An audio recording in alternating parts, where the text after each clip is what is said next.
من الشيطان الرجيم بسم الله الرحمن الرحيم وإذ قال موسى لقومه يا قوم اذكروا نعمة الله عليكم إذ جعل فيكم أنبياء وجعلكم ملوكا وآتاكم ما لم يؤت أحدا من العالمين يا قوم ادخلوا الأرض المقدسة التي كتب الله لكم ولا ترتدوا على أدباركم فتنقلبوا خاسرين قالوا يا موسى إن فيها قوما جبارين وإنا لن ندخلها حتى يخرجوا منها فإن يخرجوا منها فإنا داخلون قال رجلان من الذين يخافون أنعم الله عليهم ادخلوا عليهم الباب فإذا دخلتموه فإنكم غالبون وعلى الله فتوكلوا إن كنتم مؤمنين قالوا يا موسى إنا لن ندخلها أبدا ما داموا فيها فاذهب أنت وربك فقاتلا إنا هاهنا قاعدون قال رب إني لا أملك إلا نفسي وأخي فافرق بيننا وبين القوم الفاسقين قال فإنها محرمة عليهم 40 سنة يتيهون في الأرض فلا تأس على القوم الفاسقين صدق الله مولانا العظيم۔ ترجمہ ان آیات مبارکہ کا یہ ہے، باری تعالیٰ فرماتے ہیں وَإِذْ قَالَ مُوسَىٰ لِقَوْمِهِ، اور جب کہا موسیٰ نے اپنی قوم سے یا قوم اذکروا نعمت اللہ علیکم، اے قوم یاد کرو اللہ کے احسانات کو، اللہ کی نعمتوں کو جو اس نے تم پر کیا ہے۔ اذ جعل فیکم انبیاء، جب پیدا کیے اس نے تم میں انبیاء، وجعلکم ملوکا، اور بنایا تم کو بادشاہ، وآتاکم ما لم یؤت احدا من العالمین، اور دیا تم کو وہ سب کچھ جو نہ دیا تھا کسی کو جہاں میں۔ یا قوم ادخلوا الارض المقدسۃ التی کتب اللہ لکم، اے قوم داخل ہو جاؤ پاک اور مقدس سرزمین میں جسے اللہ نے تمہارے لیے لکھ دیا ہے۔ ولا ترتدوا علی ادبارکم فتنقلبوا خاسرین، اور نہ لوٹو اپنی پیٹھ کی طرف، پھر پڑو گے تم نقصان میں۔ قالوا یا موسیٰ ان فیہا قوما جبارین، تو بولے اے موسیٰ وہاں تو بہت زبردست قسم کے لوگ رہتے ہیں۔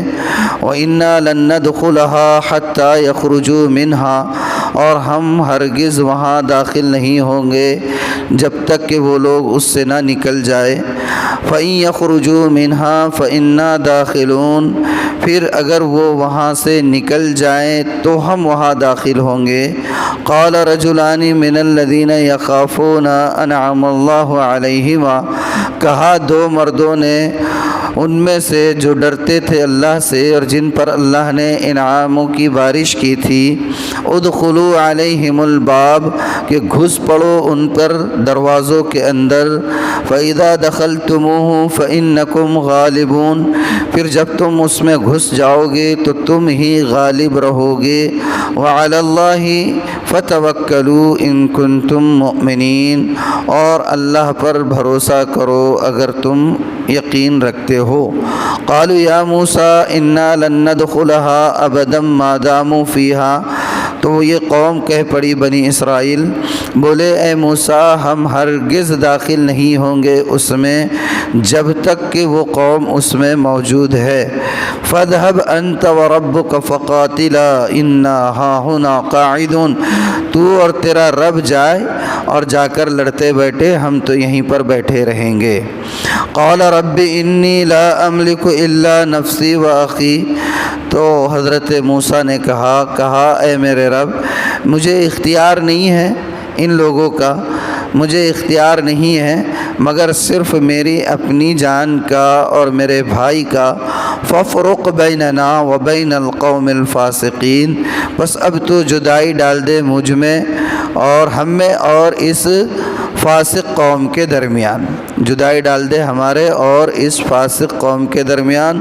قال فإنها محرمة عليهم 40 سنة، تو اللہ تعالیٰ نے فرمایا کہ تحقیق و زمین اب ان کے لیے حرام کر دی گئی ہے۔ جہاں جانے کا حکم دیا جا رہا تھا سرکشی کی نہیں کی، اور حضرت موسیٰ نے دعا کر دی کہ اب صبر کا پیمانہ لبریز ہو گیا، اب جدائی کر دے ہمارے اور ان فاسق قوموں کے درمیان۔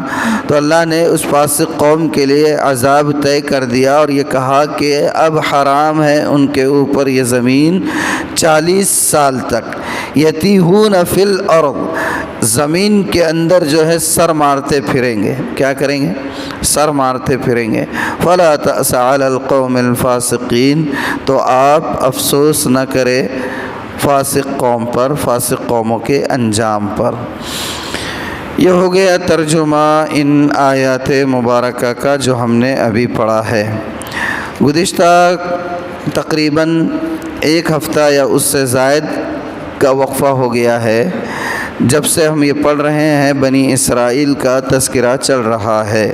آج بھی جو حصہ ہم نے پڑھا اس میں بنی اسرائیل ہی کا تذکرہ ہے۔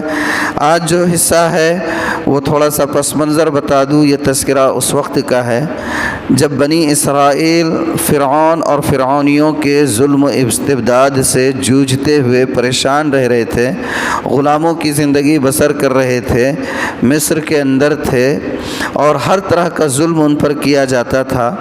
حضرت موسیٰ علیہ السلام نے اللہ تعالیٰ کے حکم سے بنی اسرائیل کو فرعون اور فرعونیوں کے ظلم و استبداد سے نجات دلا کر سمندر پار کروا دیا تھا۔ فرعون اور اس کا لشکر حضرت موسیٰ اور بنی اسرائیل کے پیچھے پیچھے آ رہا تھا۔ سمندر میں حضرت موسیٰ علیہ السلام جب کود گئے اور اللہ کے حکم سے لاٹھی مارا، اور لاٹھی مارنے سے سمندر کے اندر راستے بن گئے، اور یہ لوگ سب کے سب 12 قبیلے حضرت موسیٰ کے پیچھے سمندر میں ان راستوں سے چلنے لگے۔ پیچھے سے جو لشکر فرعون کا اور فرعونیوں کا آ رہا تھا، انہوں نے یہ دیکھا کہ اتنا وسیع اور عریض سمندر اور یہ لوگ اندر جا رہے تو راستے بن گئے، تو انہوں نے یہ سمجھا کہ اب یہ راستے چونکہ بن گئے تو اس پر ہم بھی چل سکیں گے۔ موسیٰ علیہ السلام اور ان کی قوم تو سمندر پار کر گئی، یہ لوگ جیسے ہی سمندر میں کودے راستہ ہموار رہا، لیکن جیسے ہی موسیٰ علیہ السلام اور ان کی قوم باہر نکلی وہ راستہ ختم ہو گیا اور سمندر پھر جیسی کی ویسی اپنی حالت پر آ گیا، ڈوب گئے یہ لوگ۔ فرعون نے جب دیکھا کہ بھئی سمندر کے راستے ختم ہو گئے تو اس وقت پکار کر ایمان لانے کا اعلان کرنے لگا، لیکن وہ ایمان قابل قبول نہیں ہے۔ تو اس سے ایک بات سمجھ میں آئی کہ توبہ کب تک کر سکتا ہے آدمی؟ جب تک کہ جان حلق میں نہ آ جائے۔ جان حلق میں آ جائے، نزا کی کیفیت ہو جائے، اس کے بعد توبہ قابل قبول نہیں ہے۔ توبہ کب تک کر سکتے ہیں؟ جب تک نزا کی کیفیت طاری نہ ہو جائے، اس سے پہلے تک۔ نزا کی کیفیت طاری ہونے کے بعد آدمی کو اگر زبان پر قدرت نہیں بھی اور دل سے بھی توبہ کرنا چاہے گا تو قابل قبول نہیں ہے۔ بہرحال حضرت موسیٰ علیہ السلام بنی اسرائیل کو لے کر نکل گئے۔ فرعون جو سب سے بڑا ظالم بادشاہ تھا وہی ختم ہو گیا، اور اس کی فوج تھی وہ بھی ختم ہو گئی، تو پیچھے کیا بچا؟ مصر اور مصر کی سلطنت، تو وہ خود ہی آپ ان لوگوں کے ہاتھوں میں آ گئی۔ کن کے؟ حضرت موسیٰ کے اور بنی اسرائیل کے۔ فرعون کی سلطنت اور فرعون کا اقتدار بنی اسرائیل کے ہاتھ میں آ گیا۔ اب جب یہ اقتدار ہاتھ میں آ گیا تو اللہ تعالیٰ نے ان سے کہا کہ یہ تو اقتدار مل ہی گیا ہے، اب تمہارا جو اصل وطن تھا ملک شام جہاں سے تم آئے تھے، اب وہ وطن بھی تو جو ہے آپ لوگوں کو حاصل کر لینا چاہیے۔ چنانچہ ان کو جہاد کا حکم دیا گیا۔ کس سے؟ جو ملک شام میں ان کے آبائی وطن میں دوسرے لوگ قابض ہو گئے تھے، اور وہ لوگ کون تھے؟ عمالقہ نام کے۔ عمالقہ یہ قوم عاد کی بچی کھچی نسلیں تھیں، اور بہت آج کی موٹی زبان میں شدے کی شدے اور ہٹے کٹے کہ ان کو دیکھ کر ہی آدمی ڈر جائے۔ اب یہ لوگوں کو جب جہاد کا حکم دیا گیا اور کہا گیا کہ ان سے جہاد کرو اور اپنی زمین واپس لے لو، تو پس و پیش کرنے لگے، بہت کچھ پس و پیش کیا۔ آخر حضرت موسیٰ علیہ السلام نے کہا کہ بھئی ٹھیک ہے، ایک کام کرتے ہیں، 12 قبیلے ہیں، 12 قبیلوں سے 12 افراد کو منتخب کیا اور کہا کہ تم جاؤ اور جا کر دیکھو کہ ان کی صورتحال کیا ہے۔ ویسے بھی جنگ کی اسٹریٹجی ہوتی ہے نا، اندھا دھند تو جنگ نہیں کی جاتی، حالات کا پہلے جائزہ لیا جاتا ہے، دشمن کی فوج، اس کی کمک، اس کی رسد اور اس کے اسلحہ جات اور ان کی تیاری، ان ساری چیزوں کا جائزہ پہلے لیا جاتا ہے۔ ہر فوج کا اور ہر ملک کا ایک ڈیٹیکٹیشن کا ایک پورا نظام رہتا ہے، ڈیٹیکٹیوز رہتے ہیں اور وہ ساری جاسوسی کرتے ہیں، پوری تحقیق کرتے اور آ کر بتلاتے اور پھر اس کے حساب سے جنگی حکمت عملی ترتیب دی جاتی ہے۔ بہرحال 12 قبیلوں سے 12 افراد منتخب کر کے حالات کا جائزہ لینے کے لیے بھیجا۔ وہاں وہ لوگ گئے تو وہ قوم میں نے بتایا کہ قوم عاد کی بچی کھچی نسلوں کی تھی اور پورے کے پورے لمبے چوڑے، ان کا ایک بندہ کہیں ٹہل رہا تھا اور یہ 12 آدمی جائزہ لینے گئے، اس ایک بندے نے ان 12 کو پکڑ لیا اور ان کی ہمت نہیں ہوئی۔ بزدلی جب آ جاتی ہے نا، بزدلی جب آ جاتی ہے تو آدمی کے حواس باختہ ہو جاتے ہیں، طاقت ہونے کے باوجود کچھ سجھائی نہیں دیتا ہے۔ ہاں، مسلمانوں کے اوپر بھی ایک حال ایسا گزر چکا ہے، جب مسلمانوں کے اوپر ترکوں نے پہل جب اسلام قبول کرنے سے پہلے ایسی کیفیت ہو گئی تھی کہ بیان کیا جاتا ہے کہ ترکوں کی ایک عورت ایسے گزر رہی ہے، مسلمانوں کا ایک پورا گروپ کھڑا ہوا ہے اور وہ عورت آ کر کہتی کہ یہاں سے ہلنا نہیں، میں ابھی تلوار لے کر آ رہی ہوں۔ وہ جاتی، تلوار لے کر آتی اور پورا صفایا کرتی، اور یہ مبالغہ نہیں ہے، تاریخ کا ایک حصہ ہے جو آج بھی موجود ہے لکھا ہوا۔ ہاں، ہے آیا یوں ریش تاتار کے افسانے سے، تاتاری میں نے ترک کہا، تاتاری ہے آیا یوں ریش تاتار کے افسانے سے، اسی کو اقبال نے کہا تھا۔ بعد میں وہ قوم ایمان قبول کی، اور جب ایمان قبول کی تو وہ قوم جو مسلمانوں کی اینٹ سے اینٹ بجا رہی تھی، اسلام کا پرچم لے کر جو ہے تو آگے بڑھی اور اسلام کے دائرے کو بڑھانے میں بہت بڑا کردار ادا کیا۔ آج بھی مسلمانوں کی کیفیت یہی ہو گئی ہوئی ہے۔ کون سی کیفیت؟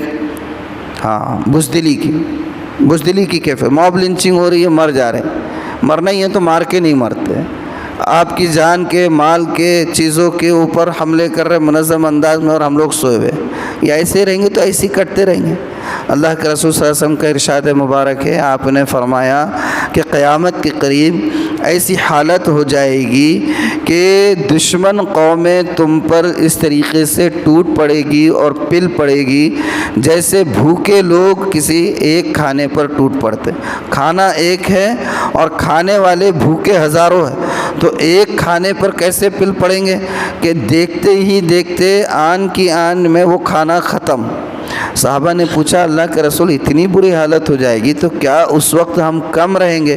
آپ نے فرمایا نہیں، کم نہیں رہیں گے، بلکہ تم تو بہت زیادہ رہو گے، سمندر کی جھاگ کی طرح۔ سمندر میں جو بلبلے آتے کتنے ہوتے ہیں، لہروں کے ساتھ چلتے، لیکن ان کی اوقات ہوتی ہے، تھوڑا سا ہوا کا جھونکا چلا وہ بلبلے ختم ہو جاتے، جھاگ ختم ہو جاتا ہے۔ کہا کہ ایسے ہو جائیں گے، اور یہ کیفیت کیوں ہوں گی؟ صحابہ نے پوچھا کیوں ہوگی یہ کیفیت؟ کہا کہ 2 وجہ سے، اور وہ 2 وجہ آپ نے بیان فرما دی۔ وہ 2 وجہ کون سی ہے؟ کہا ایک ہی لفظ میں فرمایا تم میں وہن پیدا ہو جائے گا۔ صحابہ نے پوچھا اللہ کے رسول وہن کیا ہے؟ فرمایا وہن یہ ہے کہ ہر شخص کے دل میں دنیا کی محبت اور موت کا ڈر پیدا ہو جائے گا۔ آج جس کو دیکھو وہی کر رہے ہیں نا، اپنی روٹی پر بوٹی کھینچنے کے چکر میں۔ ماں باپ پریشان ہوتے کیوں نہیں، بھائی بہن متاثر ہوتے کیوں نہیں، رشتہ دار جو ہے تو دور جاتے کیوں نہیں، اور کسی کا جو ہے چولہا جو ہے جلنے سے، روشن ہونے سے محروم کیوں نہیں ہو جاتا؟ میرا محل روشن ہونا چاہیے، آج یہ مزاج بن گیا ہوا۔ اور دوسری چیز موت کا ڈر، ذرا سا کسی کا سن بھی لیے کوئی آ رہا تو ایسے بھاگتے سرپٹ کہ پوچھو نہیں۔ تو آج کٹ رہے ہیں نا، مارے جا رہے ہیں یا نہیں مارے جا رہے، یہی کیفیت ہو رہی۔ تو بہرحال اللہ جو ہے حفاظت فرمائے۔ اللہ نے قرآن میں ایک لفظ فرمایا ہے، اسی لیے کہتے ہیں قرآن سے جڑنے کی ضرورت ہے۔ فرمایا وَأَنْتُمُ الْأَعْلَوْنَ إِن كُنتُم مُؤْمِنِينَ۔ اللہ تعالیٰ نے تاکیدی انداز میں کہا کہ اس زمین پر، اس روئے زمین پر، پوری دنیا میں غالب صرف تم رہو گے۔ اللہ کا وعدہ ہے، لیکن ایک بنیادی شرط بتا دی، ان کنتم مؤمنین، اگر صحیح معنی میں ایمان والے رہیں۔ صحیح معنی میں ایمان والے ہیں ہم؟ ہے کوئی کہہ سکتا ہے اپنے گریبان میں جھانک کر کہ میں صحیح معنی میں اسلام کی تعلیمات پر عمل کرتا ہوں، حلال اور حرام کی تمیز کرتا ہوں، سچ اور جھوٹ کی تمیز کرتا ہوں، حقوق کی ادائیگی کا خیال کرتا ہوں؟ کوئی دعویٰ کر سکتا ہے ایسا؟ بہرحال بہت بڑا یعنی کہ گیپ ہے ہمارے اندر، اللہ تعالیٰ حفاظت فرمائے۔ تو 12 آدمی گئے، وہ ایک بندے نے ان تمام 12 لوگوں کو پکڑ کے لے کے چلے گیا، کہاں پر؟ اپنے بادشاہ کے پاس۔ گرفتار ہو گئے، مشورہ ہوا کیا کیا جائے، کہا گیا بھئی ان کو قتل کر دو، ان کو قتل کر دیں۔ لیکن کسی نے مشورہ دیا نہیں، قتل کریں گے تو کیسے ہوگا؟ یہ جو کم وقت آئے تھے جہاں سے، ان لوگوں کو بھی معلوم ہونا نا ہماری طاقت، قوت اور ہمارا اثر کتنا ہے، ان لوگوں نے دیکھ لیے، اب ان کو چھوڑ دو، یہ جا کر بتائیں گے۔ تو ان کو چھوڑ دیا گیا، وہ واپس آئے، اور یہاں تو مشورہ چل رہا تھا کس چیز کا؟ جہاد کا۔ ان کو بھیجا گیا تھا کیوں؟ وہاں کا جائزہ لینے کے لیے۔ اب یہ جب آئے تو آنے کے بعد جو بچے کچھے ادھر کے جو باقی لوگ تھے بنی اسرائیل، ان کی ہوا اکھاڑ دی ان لوگوں نے، آنے والوں نے۔ ان میں سے صرف 2 لوگ تھے جنہوں نے مثبت رائے دی، باقی کے 10 نے ایسے ڈرا دیے کہ جو تھوڑی بہت آنکھوں میں نیند باقی تھی وہ بھی اڑ گئی۔ ارے نہیں رے بھائی، بولے یہ چپ، لینے کے دینے پڑ جائیں گے، یہ موسیٰ یہ تم فالتو کی کچھ بھی باتیں لایا مت کرو، یہ اپنے سے ہونے والا نہیں ہے، تمہیں لڑنے کا ہے تو تم اور تمہارا اللہ میاں جا کے بیٹھو وہاں پر، ہم تو یہیں بیٹھے رہیں گے، اور جب کامیاب ہو جائیں گے تو اطلاع دینا، پھر آ جائیں گے ہم۔ یہ انداز کیا تھا؟ یہ قرآن کہہ رہا ہے، یہی الفاظ ہے جو میں کہہ رہا ہوں اپنی اردو زبان میں۔ دیکھیے کیسے خطرناک الفاظ ہیں ان کے۔ یا موسیٰ انا لن ندخلها ابدا، اے موسیٰ ہم ہرگز داخل نہیں ہوں گے اس میں کبھی بھی، ما داموا فیہا، جب تک وہ شدے وہاں پر موجود ہے۔ فاذهب انت وربک فقاتلا، تو تو جا اور تیرا رب جائے اور جا کے لڑتے بیٹھے، انا ہاہنا قاعدون، ہم تو یہیں بیٹھے رہیں گے۔ بدر کا موقع تھا، اور اس وقت مسلمان بہت قسم پرسی کے عالم میں تھے، نہ معاشی طور پر مضبوط تھے، اور نہ سوشل اعتبار سے بھی اگر دیکھا جائے، سماجی اعتبار سے، تو اطراف میں جو خاندان، قبیلے اور گروہ اور وفود آباد تھے وہ بھی مسلمان نہیں تھے، تو بڑا یعنی کہ مسئلہ خطرناک تھا۔ اور جنگ کا موقع تھا، اللہ کے رسول صلی اللہ علیہ وسلم مشورہ طلب کر رہے ہیں، تو ایک سناٹے کا عالم تھا، مہاجرین رائے دے رہے ہیں، آپ سن نہیں رہے، آپ انصار کی طرف دیکھ رہے ہیں۔ تو حضرت مقداد بن اسود اس وقت کھڑے ہوئے تھے، اور انہوں نے کہا تھا کہ اللہ کے رسول کیا آپ ہماری رائے جاننا چاہ رہے ہیں؟ ہم وہ قوم نہیں ہیں جو موسیٰ کی قوم کی طرح یہ کہے کہ تم اور تمہارا اللہ میاں جا کر لڑے، اگر آپ کہیں کہ سمندر میں کود جائیں تو ہمیں آپ سب سے آگے پاؤ گے۔ اتنے خوش ہوئے اللہ کے رسول، اور حضرت مقداد کا یہ جملہ تاریخ میں آب زر سے لکھے جانے کے قابل ہے۔ بڑے بڑے صحابہ رشک کیا کرتے تھے اور کہا کرتے تھے کہ کاش وہ جملہ اس وقت مقداد کی زبان پر نہ آتا اور میری زبان سے ادا ہو جاتا۔ حضرت عبداللہ بن مسعود، ان کے تو واضح الفاظ ہیں کہ کاش وہ جملہ میں کہا ہوتا۔ کیا خوشی ہوئی ہوگی اللہ کے رسول صلی اللہ علیہ وسلم۔ یقیناً صحابہ کا گروہ وہ مبارک گروہ ہے جن کو اللہ تعالیٰ نے پورے اہتمام کے ساتھ اور پوری منصوبہ بندی کے ساتھ اپنے نبی کی صحبت کے لیے خالص نسلوں میں سے منتخب کرتے ہوئے پیدا فرمایا۔ سبحان اللہ، یہ اللہ کے رسول صلی اللہ علیہ وسلم کے معجزات میں سے معجزہ ہے صحابہ کا وجود بھی۔ بہرحال وہ 10 نے تو ہوا اکھاڑ دی، 2 نے مثبت رائے دی اور کہا کہ ارے کوئی ضرورت نہیں ہے ڈرنے کی، اور دکھنے کو ہے، ایک مرتبہ خالی اپن چلے گئے نا انہوں ویسے ہی ڈھیر ہو جاتے۔ یہاں پر ان لوگوں نے کہا، کیا کہا؟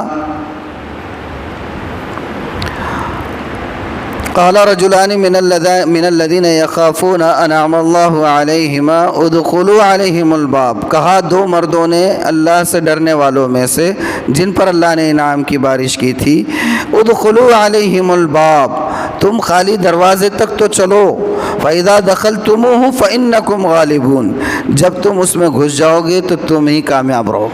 ان دونوں نے ہمت بڑھائی، اور یہ باقی کے ان لوگ ڈر کے بیٹھ گئے۔ قال رب انی لا املک الا نفسی واخی فافرق بیننا وبین القوم الفاسقین۔ جب حضرت موسیٰ علیہ السلام کو انہوں نے ایسے جواب دے دیا کہ ہم سے ہونے والا نہیں ہے، تم اور آپ کا رب جا کر لڑے، تو حضرت موسیٰ علیہ السلام دل برداشتہ ہو گئے اور اللہ تعالیٰ سے دعا کی، ہم کلام ہوئے اور کہا کہ اللہ اب میں کیا کر سکتا ہوں، یہ قوم آگے بڑھنے کا نام نہیں لے رہی ہے، میں نے بہت سمجھایا، بہت کچھ ان کو جو ہے تو جہاد کی فضیلت بھی بتائی اور اس کے معاشی فائدے بھی بتائے کہ بھئی زمین مل جائے گی، وہاں رہو گے، حکومت ملے گی، سب کچھ ہوگا، لیکن یہ قوم ایسی بزدل ہے کہ سننے کا نام نہیں لے رہی ہے اور کچھ اثر میری بات کا نہیں ہو پا رہا ہے، تو اب ایک ہی ہے کہ اب میں صرف میری جان کا اختیار رکھتا ہوں اور میرے بھائی کا اختیار میرے بھائی پر میرا اختیار چل سکتا ہے، آپ سے درخواست یہ ہے کہ ان فاسق قوم سے اب مجھے الگ کر دیجیے، یہ قوم کے ساتھ میرا نباہ نہیں ہو سکتا۔ سوچے ذرا کہ نبی کی زبان سے یہ جملہ نکلے کہ میری قوم سے مجھے الگ کر دے، یہ کیا تکلیف ہوگی نبی کے سینے اطہر پر، یعنی تصور نہیں کر سکتے ہم لوگ، سبحان اللہ، کیسی قوم تھی، اسی لیے آج تک ذلیل ہے، اتنا سا ٹکڑا نہیں ہے زمین پہ، اتنا سا اسی میں بس لڑ رہے مر رہے ہیں، اور وہ کمزور نہت تھے فلسطینی، کچھ ہتھیار نہیں ہے، کوئی ٹیکنیکل نہیں ہے، کوئی ویپنس نہیں ہے، کوئی سپر پاور بیک میں نہیں ہے، کوئی جو ہے تو سپورٹ کرنے والا اسلامی ممالک نہیں ہے، برابر لوہا لے رہے ہیں، کب سے لے رہے ہیں؟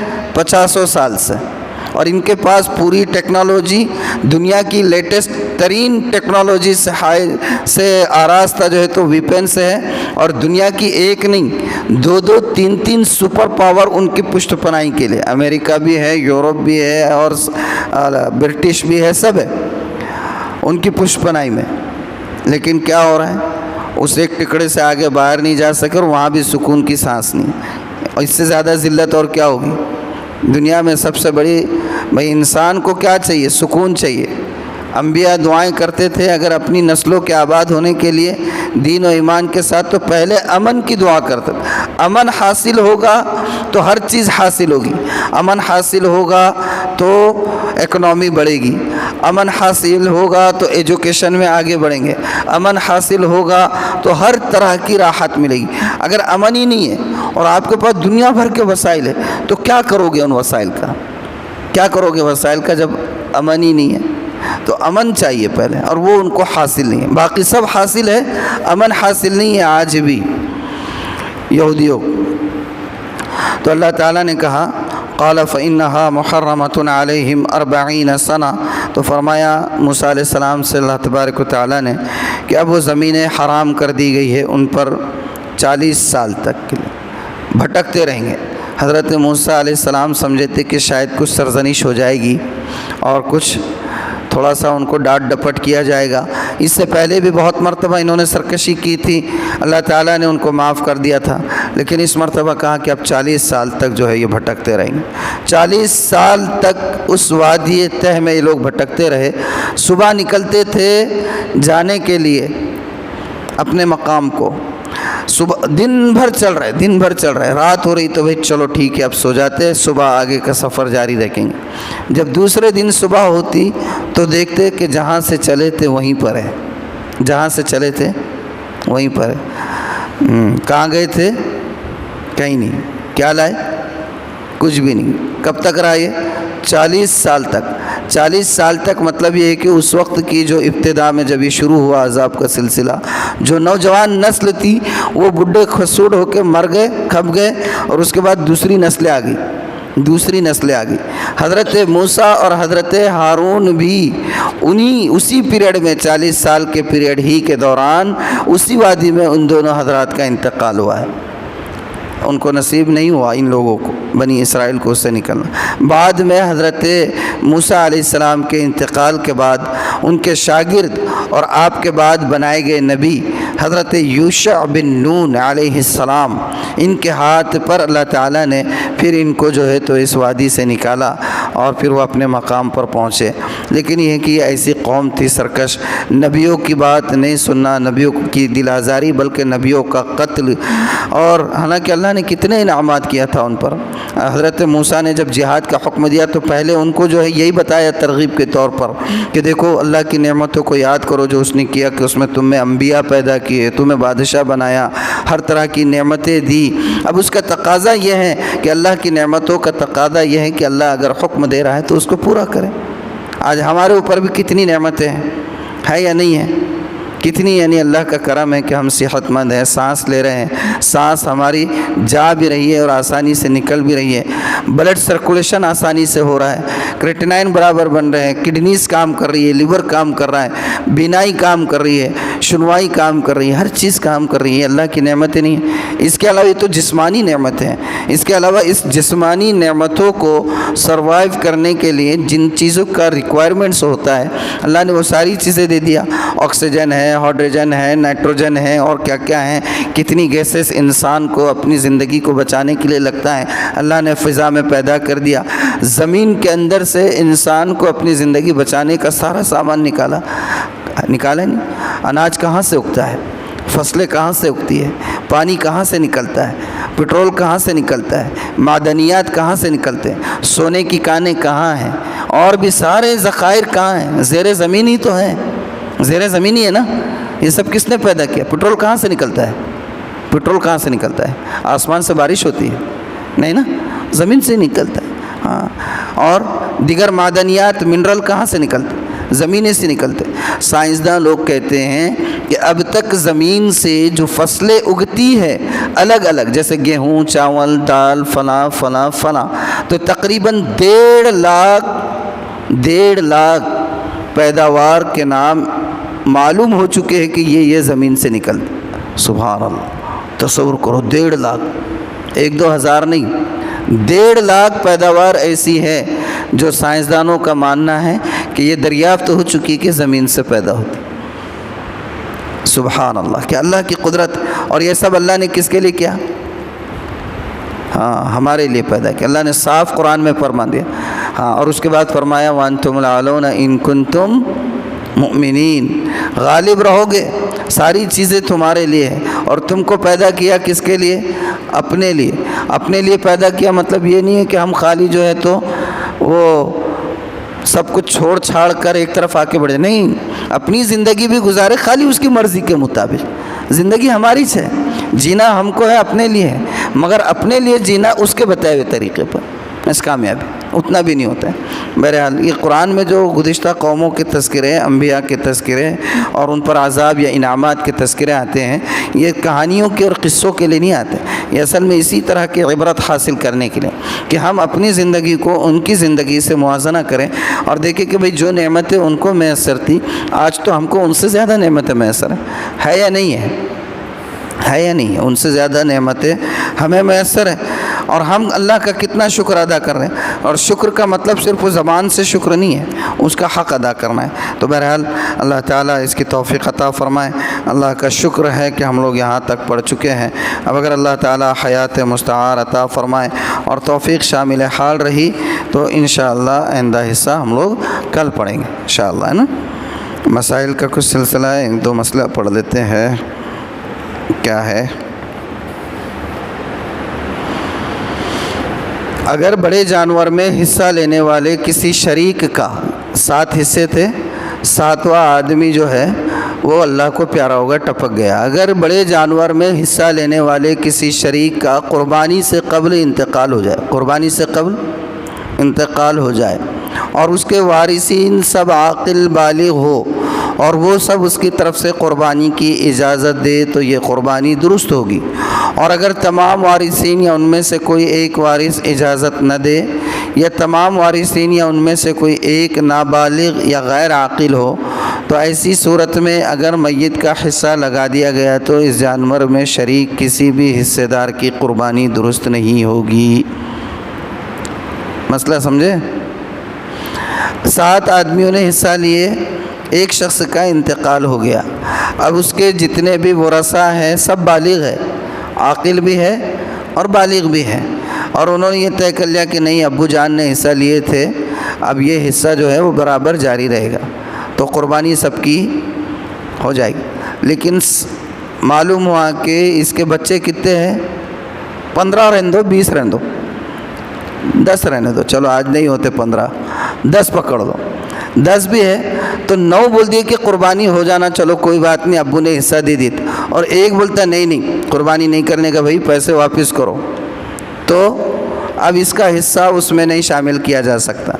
اگر 9 کے بولنے پر مر گیا، یہ پیسے دے دیا تھا، اس کے ورثہ میں سے 9 نے اجازت دے دی، ایک نے اجازت نہیں دی اور اس کی قربانی کر دی گئی، تو یہ باقی کے جو 6 حصے دار ہیں ان میں سے بھی کسی کی قربانی نہیں ہوگی، ان میں سے بھی۔ ہاں، دوسری بات کہ اگر بچے ہیں ورثہ میں، 10 بچے ہیں، 10 میں سے 9 بالغ ہے، ایک نابالغ ہے، مان لیجیے ایک بھی نابالغ ہے، تو 9 کے 9 اجازت دیں گے اور یہ نابالغ بھی اجازت دے گا تو بھی قربانی نہیں ہوگی، تو بھی، کیونکہ نابالغ ہے تو اس کی رعایت یہ ہے کہ بھئی کب قربانی اس کی نہیں ہوگی، باقی 6 کی بھی نہیں ہوگی اگر اس کی قربانی ساتھ میں کی جائے گی تو۔ بغیر وصیت میت کی طرف سے قربانی، اگر کوئی شخص اپنے مرحوم اعزاء کی طرف سے نفلی قربانی کرے تو اس میں کوئی حرج نہیں ہے، اور یہ سلسلہ امت میں بلا کسی اختلاف کے جاری و ساری ہے۔ اللہ کے رسول صلی اللہ علیہ وسلم کے نام کی قربانی کرتے ہیں نہیں کرتے؟ ہم لوگ کرتے ہیں نا، اور اس طرح کی قربانی کا گوشت کوئی بھی نوش کر سکتا ہے، اس میں فقیر یا غریب کی قید نہیں ہے۔ حضور صلی اللہ علیہ وآلہ وسلم کی طرف سے قربانی، اگر کوئی شخص اپنی طرف سے حضرت صلی اللہ علیہ وآلہ وسلم کی جانب سے قربانی کرے تو اس میں کوئی حرج نہیں ہے، بلکہ یہ سعادت کے حصول کا ذریعہ ہے۔ کتنا بڑا احسان ہے آپ کا ہم پر کہ آپ نے ہم تک اللہ کا یہ پیغام بھی پہنچایا اور زندگی گزارنے کا سلیقہ جس کے ذریعے سے جنت مل سکے وہ بھی عطا فرمائے، تو حق بنتا ہے نا، کرنا چاہیے، اس میں قباحت نہیں ہے بلکہ اچھی بات ہے۔ اللہ تعالی عمل کی توفیق عطا فرمائے۔ سبحان اللہ و بحمدہ، سبحانک اللہم و بحمدک، نشہد ان لا الہ الا انت، نستغفرک و نتوب الیک۔ سبحان ربک رب العزت عما یصفون، وسلام علی المرسلین، والحمد للہ رب